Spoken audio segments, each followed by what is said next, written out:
Number 3, নামাজ আমাদেরকে সঠিক নেতা নির্বাচনের শিক্ষা দেয়।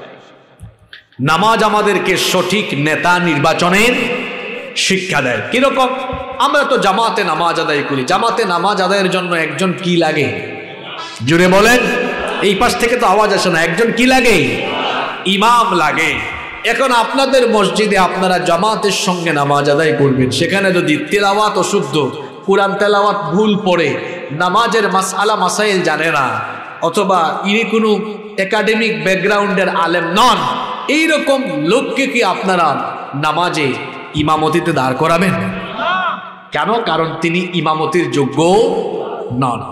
একজন সচেতন মুসলমান কিংবা সচেতন মুসলিম সমাজ যেমনি অযোগ্য কোনো লোককে তার সমাজের মসজিদের ইমাম বানাতে পারে না, ঠিক তেমনি মসজিদের বাহিরে সচেতন মুসলমানরা অযোগ্য, অপদার্থ, চোর, ডাকাত, সন্ত্রাস, চাঁদাবাজ, টেন্ডারবাজকে তার সমাজের কোনো দায়িত্বশীল চেয়ারে বসাতে পারে না।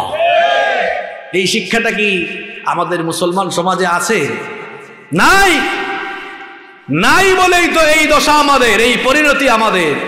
নবীজির সময়ে মসজিদের ইমাম যে, সমাজ আর রাষ্ট্রের ইমামও হলো সে। এটা হলো আল্লাহ আর রাসূলুল্লাহ সাল্লাল্লাহু আলাইহি ওয়াসাল্লামের ইসলাম। আর আমাদের মডারেট ইসলাম হলো আমাদের বানানো ইসলাম, যেটা মসজিদের হুজুর ইমাম একজন আর সমাজের ইমাম আরেকজন। মসজিদের হুজুর আপনি সুফি সাহেবের মতো থাকেন, একদম দাড়ি দাড়ি রেখে জিকির আজকার, এরপরে সৎ পথে থাকেন, আপনি থাকেন। আর সমাজের দায়িত্বশীল চেয়ারে চোরেরা বসুক, সুদখুর বসুক, ঘুষখুর বসুক, চরিত্রহীন লম্পট বদমাশরা বসুক। এখনকার মুসলমান সমাজ তার সমাজের চিত্র এমন বানিয়ে ফেলেছে, ঠিক কিনা বলেন? আমরা যদি সঠিক নেতা নির্বাচন করতে পারতাম, আমরা কত দূর এগিয়ে যেতাম। আমাদের দেশ স্বাধীন হয়েছে 50 বছরের উপরে, আজকে তার অভাব নাই এদেশে। কিন্তু দেখা যায় দায়িত্ব পেয়ে শিক্ষিত চোরেরা যে পরিমাণ চুরি করে, শোনেন, একজন শিক্ষিত চোর কায়দা করে যে পরিমাণ চুরি করতে পারে, অশিক্ষিত চোর কিন্তু এত পরিমাণ চুরি করতে পারে।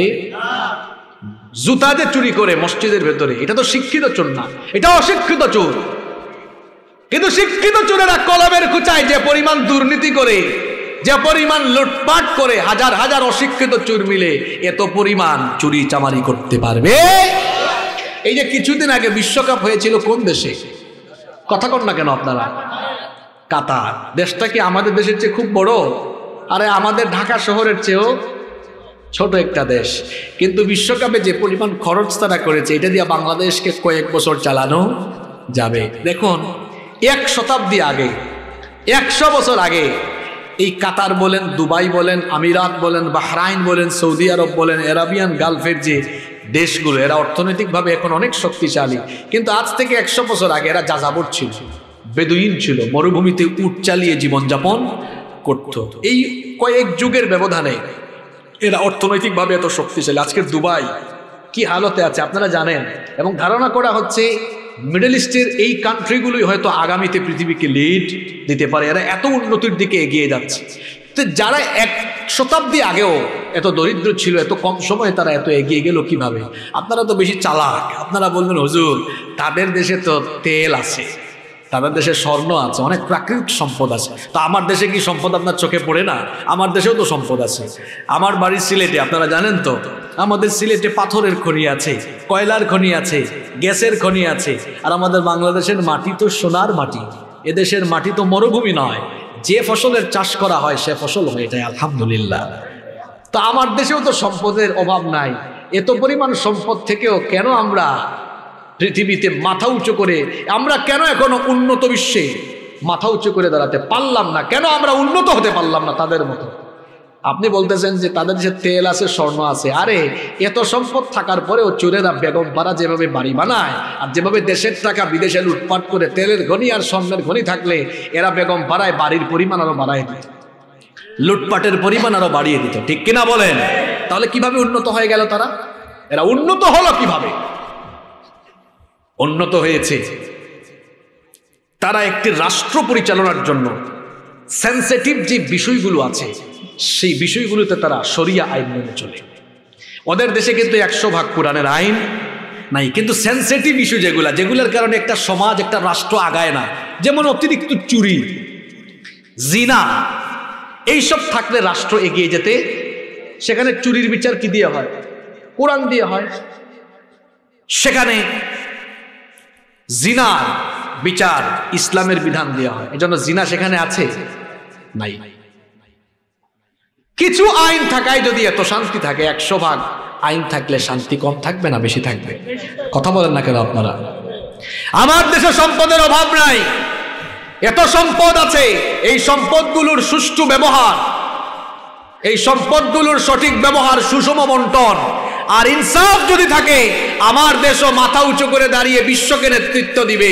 যদি দায়িত্বশীল চেয়ারে থাকা ব্যক্তিগুলো আমানতদার হয়, খেয়ানতকারী না হয়, যদি আমানতদারিতার সাথে দায়িত্ব পালন করে, আমরা পৃথিবীর বুকে মাথা উঁচু করে দাঁড়িয়ে যেতে পারবো। কিন্তু যে চেয়ারে বসলো আমানতদারিতা নাই, কেমনে বুঝবেন? 5 বছর আগে তার সম্পদের পরিমাণ একরকম, 5 বছর পরে বুঝাই যাচ্ছে। আমাদের পূর্বপুরুষরা যারা পৃথিবীকে নেতৃত্ব দিয়েছিলেন, তারা কেমন আমানতদার ছিলেন শোনেন। সাইয়েদনা ওমর ইবনুল খাত্তাব রাদিয়াল্লাহু আনহুর কথা আমার মনে পড়ে গেল। তিনি অর্ধ দুনিয়া শাসন করেছেন। ওমর ইবনুল খাত্তাব রাদিয়াল্লাহু আনহুর সময়ে বলেন তো, সেই যুগে কি কারেন্ট ছিল নাকি? এই রকম ইলেকট্রিক্যাল লাইট ছিল নাকি? কিছুই ছিল না। ওমর রাদিয়াল্লাহু আনহু অর্ধ দুনিয়া শাসন করেছেন। একদিন তিনি ঘরের ভেতরে মোমবাতি জ্বালিয়ে কাজ করছেন। ঠিক সেই সময়ে তার কিছু আত্মীয় স্বজন দেখা করার জন্য দরজায় এসে নক করলেন। আসতে পারি? তিনি বললেন না, দাঁড়াও। এদেরকে দরজায় দাঁড় করিয়ে রেখে তিনি তার সামনে থাকা মোমবাতির আগুন ফু দিয়ে নিভিয়ে দিলেন। নতুন আরেকটি মোমবাতিতে আগুন জ্বালালেন। এরপরে বললেন, এবার তোমরা ভেতরে আসো। এরা ভেতরে ঢুকে কৌতূহল চেপে রাখতে না পেরে জিজ্ঞেস করলো, আমিরুল মুমিনিন, খলিফাতুল মুসলিমিন, ও আমাদের প্রেসিডেন্ট, আপনার সামনে তো একটা মোমবাতিতে আগুন জ্বালানো ছিল, সেটা ফু দিয়ে নিভিয়ে দিয়ে নতুন করে আরেকটাতে আগুন ধরালেন কেন? তিনি বললেন, শোনো, তোমরা আমার আত্মীয়, তোমরা যখন ভেতরে ঢোকার জন্য অনুমতি চাইলে, তখন আমি রাষ্ট্রের টাকা কারো বাপের পয়সা নয়, এগুলো হলো জনগণের পয়সা, ঠিক কিনা? তিনি বললেন, রাষ্ট্রের টাকায়, জনগণের টাকায় কেনা মোমবাতির আলো জ্বালিয়ে আমি রাষ্ট্রের কল্যাণে, জনগণের কল্যাণে কাজ করছিলাম। তোমরা যখন ভেতরে ঢোকার জন্য অনুমতি চাইলে, চিন্তা করলাম তোমরা তো আমার আত্মীয়, ভেতরে ঢুকে আমার সঙ্গে ব্যক্তিগত কথা বলতে পারো। চিন্তা করে দেখলাম রাষ্ট্রের টাকায়, জনগণের টাকায় কেনা মোমবাতির আগুন জ্বালিয়ে তোমাদের সঙ্গে যদি ব্যক্তিগত কথা বলি, রাষ্ট্রের সম্পদ নষ্ট হবে। জনগণ যে আমানতের দায়িত্ব আমার উপরে আছে, আমানতের খেয়ানত হবে, কিয়ামতে আসামি হয়ে, জালিম হয়ে আল্লাহর সামনে দাঁড়ানো লাগবে। এই ভয়টা যখন কলিজায় ঢুকলো, সঙ্গে সঙ্গে আমি রাষ্ট্রের টাকায়, জনগণের টাকায় কেনা মোমবাতির আগুন ফু দিয়ে নিভিয়ে দিয়ে নিজের টাকায় কেনা মোমবাতির আগুন জ্বালিয়ে তোমাদের সঙ্গে কথা বলছি। আল্লাহু আকবার বলেন, আল্লাহু আকবার। এমন যদি হতো আমাদের নেতা হতো, ওমরেরই মতো হতো, আবু বকরের মতো। চাই কি চাই না? জনগণের খোঁজ খবর নিত রাত দুপুরে, ঘুরে ঘুরে দেখতো কি কেউ আছে অনাহারে। আমার দেশের মা বোনেরা লাঞ্ছিতা হতো না, আমার দেশের কৃষক শ্রমিক বঞ্চিত হতো না। ধনী গরিব ভালোবাসার জীবন ফিরে পেত, যদি আমাদের নেতা হতো ওমরেরই মতো হতো, আবু বকরের মতো। বলেন আমিন। নামাজ আমাদেরকে সঠিক, যোগ্য, চরিত্রবান, পরহেজগার, আমানতদার নেতা নির্বাচনের শিক্ষা দেয়, ঠিক কিনা বলেন? কথা শুনতেছেন তো?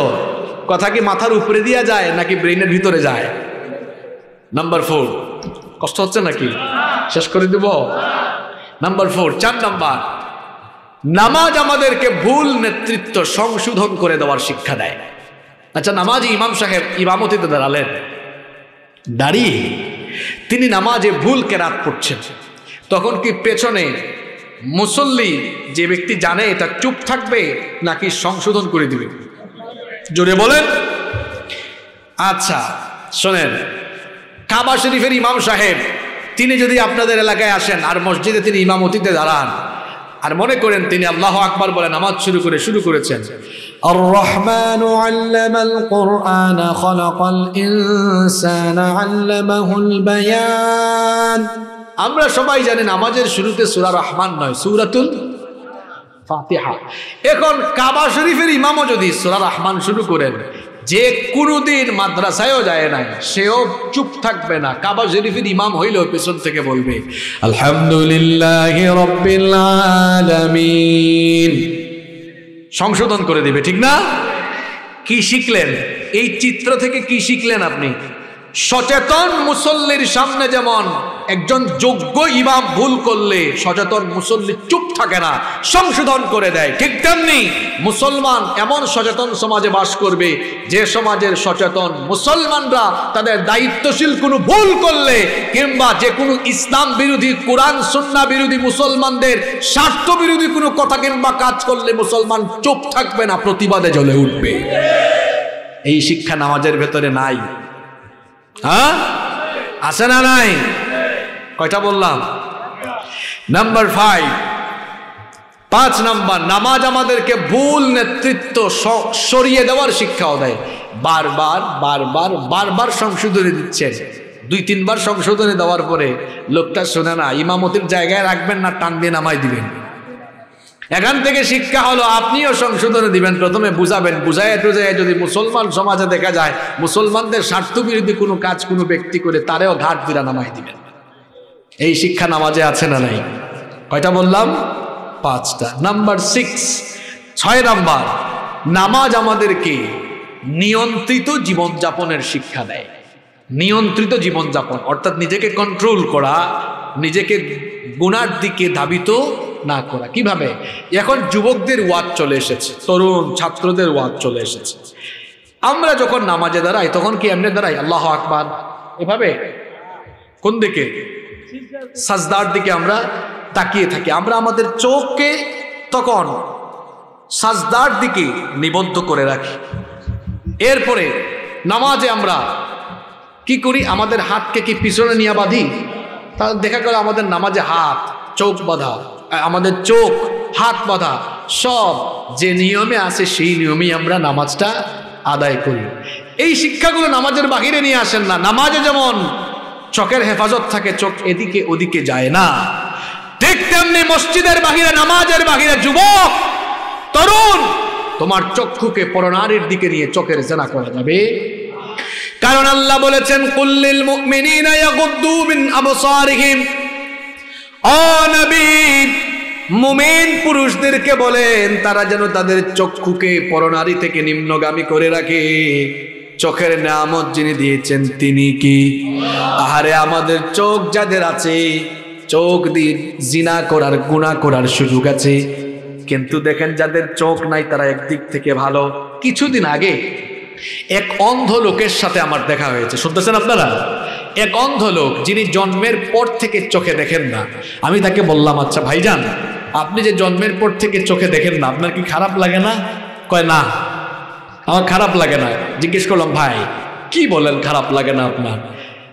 দুনিয়ায় আসমান জমিন সাগর নদ নদী পাহাড় পর্বত সবই তো সুন্দর, দুনিয়ার মানুষ সুন্দর, সুন্দরের কিছুই আপনি দেখেন না, সবকিছু সুন্দর করে বানিয়েছেন কি? দুনিয়া সুন্দর, মানুষ সুন্দর, আসমান সুন্দর, জমিন সুন্দর, সুন্দরে সুন্দরে পাল্লা, জানি না কত সুন্দর তুমি আল্লাহ, জানি না কত সুন্দর তুমি আল্লাহ। সুবহানাল্লাহ পড়েন। বললাম, ভাই সত্যি খারাপ লাগে না? চোখে যে দেখেন না? কয় না। আমি বললাম, দুনিয়াতে এত মানুষকে আল্লাহ চোখে দেখার শক্তি সামর্থ্য দিয়েছেন, আপনাকে আল্লাহ দিলেন না, আল্লাহর উপর কি কোনো অভিযোগ আছে? উত্তর দিল না। বললাম ভাইজান চোখে দেখেন না খারাপ লাগে না, আল্লাহ চোখে দেখার শক্তি সামর্থ্য দিলেন না, তাও আল্লাহর উপর রাগ লাগে না কেন বলেন তো? অন্ধ লোক কি উত্তর দিয়েছে জানেন? কয় আপনি হুজুর হলে কি হবে? ও হুজুর আপনার চোখ আছে, চোখ দিয়ে গুনাহ করার সুযোগ আছে, আমার চোখের আলো নাই, আমি অন্ধ ব্যক্তির গুনাহ করার কোনো সুযোগ নাই। আসলেই তো তাই। এই রাস্তা দিয়ে যদি কিছু নারী হেঁটে যায়, আমাদের যাদের চোখের আলো আছে, চোখ দিয়ে জিনা করার সুযোগ আছে, কিন্তু যে চোখে দেখে না তার কিন্তু এই চোখের জিনা করার কোনো সুযোগ নাই। আমাদের যাদের হাতে স্মার্টফোন আছে, আমরা ফেসবুক বা ইউটিউবে গিয়ে আজে বাজে ভিডিও কিংবা পর্নোগ্রাফিতে আসক্ত হয়ে আজে বাজে এইসব জিনিস দেখে আমরা আমাদের চোখ নষ্ট করতে পারি, জিনা করতে পারি, কিন্তু অন্ধ লোকের হাতে ফোন দিলে তার চোখ দিয়ে এরকম জিনা করার কোনো সুযোগ। এই জন্য চোখের হেফাজত করতে হবে, কানের হেফাজত করতে হবে, কান দিয়ে আজে বাজে জিনিস শোনা যাবে না, বাদ্যযন্ত্রযুক্ত আজে বাজে বাজনাযুক্ত গান শোনা যাবে না। চোখের হেফাজত করতে হবে, কানের হেফাজত করতে হবে, জবানেরও হেফাজত করতে হবে। আমরা যখন নামাজে দাঁড়াই শুধু আল্লাহর প্রশংসা করি, নবীর উপর দুরূদ পড়ি, তাসবিহ জপি, নামাজের মধ্যে আল্লাহর জিকির আমরা করি। যেভাবে আমরা নামাজের মধ্যে জিহ্বাটাকে শুধু আল্লাহর আনুগত্যের দিকে আর নবীর মহব্বতের দিকে ঝুঁকিয়ে রাখি, ঠিক তেমনি ভাবে নামাজের বাহিরেও জবানটাকে আল্লাহ আর রাসূলের আনুগত্যের দিকে ঝুঁকিয়ে রাখতে হবে। এই শিক্ষা নামাজে আছে না নাই? আরো জোরে বলেন আছে না নাই? চরিত্রকে সুন্দর করার এই যে প্রক্রিয়াগুলো বললাম, চোখ, কান, জবান, এই তিনটা জিনিসকে হেফাজত করা গেলে চরিত্র অনেকাংশে সুন্দর হয়ে যাবে। আর আমার যুবক ভাইদেরকে বলবো, এই যে নামাজে আমরা নিজেদেরকে নিয়ন্ত্রণ করে রাখি, এদিক ওদিক তাকাই না, ঠিক তেমনি ভাবে আমরা জীবন চলার পথে আমাদের যৌবনটাকেও নিয়ন্ত্রণ রাখবো। আমরা অন্যায় পথে গিয়ে লজ্জাস্থানের অপব্যবহার করব না, হারাম রিলেশন করে আমরা আমাদের যৌবন নষ্ট করব না। কারণ মুমিনের স্বভাব হলো ওয়াল্লাযীনা হুম লিফুরুজিহিম হাফিজুন, যারা তাদের লজ্জাস্থানের হেফাজত করে এরা হলো আসল মুমিন, খাঁটি মুমিন, সফলকাম মুমিন। একজন মুমিন কখনো বিবাহ বহির্ভূত কোনো জেনা করে সে তার লজ্জাস্থানের অপব্যবহার করে চরিত্র নষ্ট করতে পারে না। এজন্য আমার তরুণ যুবক ছাত্র ভাইদেরকে বলবো, অবিবাহিত ভাইদেরকে বলবো, হারাম রিলেশনের দিকে যাওয়া যাবে না। গার্লফ্রেন্ড বানিয়ে মেয়ের পিছনে ঘুরঘুর করে চরিত্র নষ্ট করা যাবে না। এই বয়স চরিত্র নষ্ট করার বয়স নয়, এই বয়স হলো পড়াশোনা, গবেষণা আর চরিত্রকে সুন্দর করার বয়স। এই বয়সে যদি আমরা আমাদের চরিত্রগুলো ঠিক করতে পারি, আমাদের ক্যারিয়ার সুন্দর হয়ে যাবে, জান্নাতে যাওয়ার পথ সুগম হয়ে যাবে। দেখুন বুখারী শরীফের একটা হাদিস আপনাদেরকে শোনাই। নবীজি বলেছেন, মাইয়াবমাল্লি মা বাইনা লাহইহি ওয়া রিজলাইহি আদমানু লাহুল জান্নাহ। নবীজি বলেছেন, যে ব্যক্তি তার দু চোয়ালের মধ্যবর্তী জায়গা অর্থাৎ জিহবা আর দু উরুর মধ্যবর্তী জায়গা অর্থাৎ লজ্জাস্থান, এই দুটো জিনিসের জিম্মাদারি গ্রহণ যারা করবে, নিজের চরিত্রকে যারা হেফাজত করবে, যারা লজ্জাস্থানের অপব্যবহার করে জিনা করবে না, লজ্জাস্থানের হেফাজত যারা করবে, চরিত্রের জিম্মাদারি যারা গ্রহণ করবে, নবীজি বলেছেন কাল কিয়ামতের কঠিন দিনে আমি নবী নিজে তার জন্য জান্নাতের জিম্মাদার হয়ে যাব। আমার যুবক তরুণ ছাত্র ভাইয়েরা, আমার কলেজার টুকরা প্রিয় ভাইয়েরা, আমরা কি আমাদের চরিত্রের ব্যাপারে সচেতন থাকতে পারবো? পারবো তো ইনশাআল্লাহ। সামর্থ্যবান হয়ে গেলে, বয়স হয়ে গেলে বিয়ে করে ফেলে, তাও আমরা অন্যায় পথে যাব না ইনশাআল্লাহ। নাম্বার 7, নামাজের 7 নাম্বার শিক্ষা হলো, আজকের মাহফিলে কি মহিলারা এসেছেন? পর্দার শিক্ষা দেয়। নামাজ আমাদেরকে কিসের শিক্ষা দেয়? নামাজের ভেতরে সতর ঢাকা কি ফরজ। আমরা পুরুষরাও যখন নামাজে আসি সতর ঢেকে সুন্দর পোশাক আশাক পরে নামাজে আসি, নারীরাও তাই করেন। কিন্তু দেখা যায় নামাজের বাহিরে অনেক নামাজি মহিলারাও ঘর থেকে বের হওয়ার সময় ঠিক মতো পর্দা করেন না, অথবা কেউ পর্দা করলেও পর্দার নামে তামাশা করেন। কি বলেন, এরকম আছে না নাই? নবীজি বলেছেন আখিরি জামানায় কিয়ামতের আগে শেষ জামানার নারীরা বেপর্দা করে ফিতনা ছড়াবে, আবার নবীজি বলেছেন পর্দা করেও ফিতনা ছড়াবে, বেপর্দা হয়ে ফিতনা ছড়াবে। অনেক মহিলারা আছেন পর্দা করেন না, পর্দা ভালো লাগে না, পর্দা আমাদের ইজ্জত সম্মান কমায় নাই, পর্দা আমার বোনদের ইজ্জত সম্মান আরো বাড়িয়ে দিয়েছি। পর্দার এই বিধান পৃথিবীর আলেমদের দেওয়া নয়, পর্দার এই বিধান সরাসরি যিনি দিয়েছেন তিনি কে? আমার বোনদেরকে বলবো, ও বোনেরা, নিজেদের শরীরের চামড়া পরপুরুষকে দেখাইয়েন না। এই চামড়া বোরখা পরে ঢেকে রাখতে হবে, আদেশটা আমাদের নয়, আদেশটা কার? যদি আপনি আপনার এই চামড়াগুলো ঢেকে না রেখে পরপুরুষকে দেখান, এই চামড়াগুলো কিন্তু ঝলসে যাবে কিয়ামতের দিন। সুন্দর এই চামড়া, সুন্দর চেহারা, জাহান্নামের আগুনে যিনি পোড়াবেন তিনি কি? আল্লাহ বলছেন ওয়ায়াউমা ইউহশারু আ'দাউল্লাহি ইলান নারি ফাহুম ইউযাউন। কিয়ামতের দিন আল্লাহর দুশমনদেরকে যখন জাহান্নামের আগুনের দিকে নিয়ে যাওয়া হবে, হাত্তা ইদা মা জাউহা শাহিদা আলাইহিম সামউহুম ওয়া আবসারুহুম ওয়া জুলুদুহুম বিমা কানু ইয়ামালুন। তাদের কান, তাদের চোখ, এমনকি তাদের শরীরের চামড়া পর্যন্ত সাক্ষ্য দিবে। আমার আপনার শরীরের চামড়া কথা বলবে কার সাথে? চামড়ার জবান আল্লাহ খুলে দিবেন।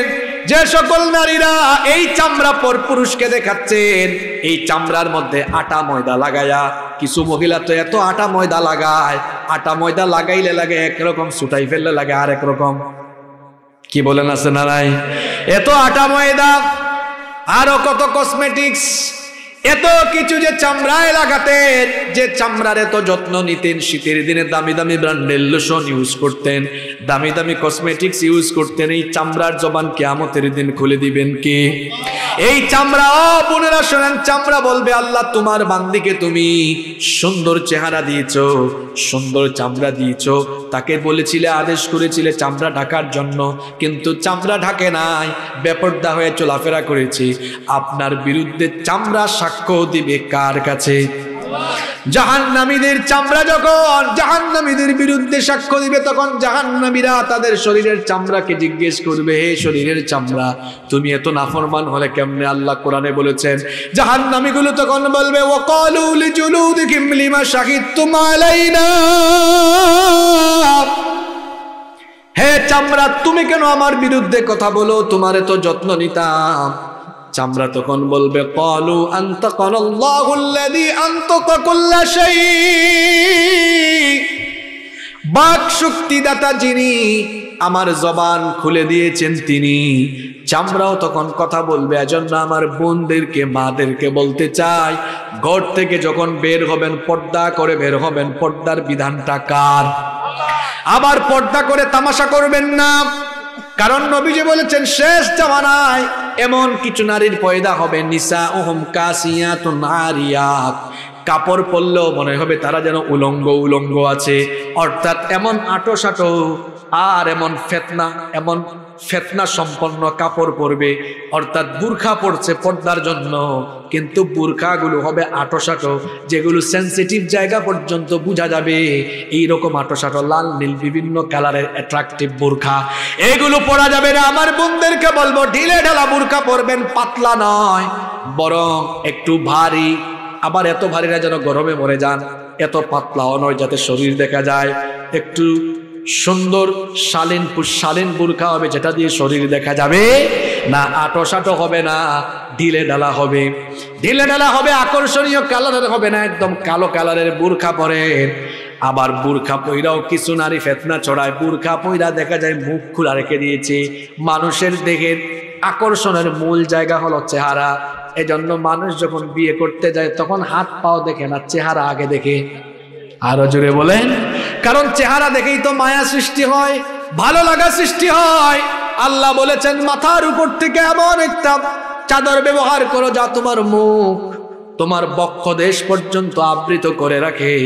আল্লাহ নবী বলেছেন আখিরি জামানায় পর্দা কইরা কিছু নারী ফিতনা ছড়াবে। নবীজি বলেছেন আলা রুউসিহিম কাআসনিমাতিল বুখতিল ইজাফ, আলা রুউসিহিম কাআসনিমাতিল বুখতিল ইজাফ।